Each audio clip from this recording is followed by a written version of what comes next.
मुख्यमंत्री देवेंद्र फडणवीस आणि उपमुख्यमंत्री एकनाथ शिंदे यांची आज बैठक होणार आहे। मुख्यमंत्री देवेंद्र फडणवीस आणि उपमुख्यमंत्री एकनाथ शिंदे यांची आज बैठक पार पडेल।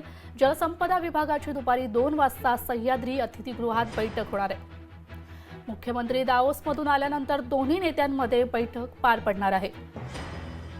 मुख्यमंत्री देवेंद्र फडणवीस आणि उपमुख्यमंत्री एकनाथ शिंदे यांची आज बैठक पार पडेल। तर जलसंपदा विभागाची दुपारी 2 वाजता सह्याद्री अतिथीगृहावर बैठक पार पडेल।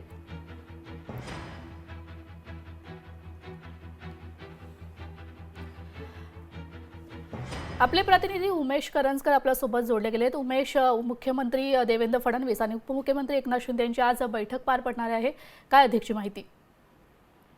जलसंपदा विभागाची ही बैठक आहे आणि या बैठकीत मुख्यमंत्री देवेंद्र फडणवीस आणि उपमुख्यमंत्री एकनाथ शिंदे हे समोरासमोर असणार आहेत। कारण गेल्या काही दिवसापासून सातत्याने आपण पाहतोय की जे वाद सुरू आहेत त्या वादावरती या बैठकीत नेमकं काय बोललं जायचं। कारण ही नक्कीच जलसंपदा विभागाची बैठक आहे। जलसंपदा विभागाच्या सगळ्या ह्याच्यामध्ये आढावा या सगळ्या बैठकीचा घेतला जाणार आहे। या खात्याचा आढावा घेतला जाणार आहे। अर्थसंकल्प अधिवेशनाबाबत चर्चा होईल। मात्र गेल्या काही दिवसापासून पालकमंत्री पदावरून जर खास करून पाहिलं तर नाशिक आणि रायगड जिल्ह्याचं पालकमंत्री पद एक स्थगित करण्यात आलेलं आहे। त्यातलं रायगडचं पद आपल्याला हवं यासाठी एकनाथ शिंदेचा पक्ष आग्रही आहे आणि याबाबत अद्याप कोणतीच चर्चा झाली नाही। त्यामुळे या बैठकीत एक औपचारिक चर्चा होण्याची शक्यता आहे।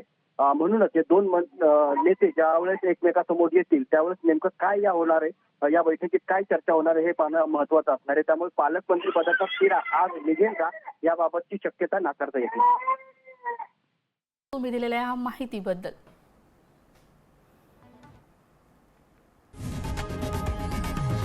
लोकशाही मराठी ऐका, पहा, जागरूक रहा।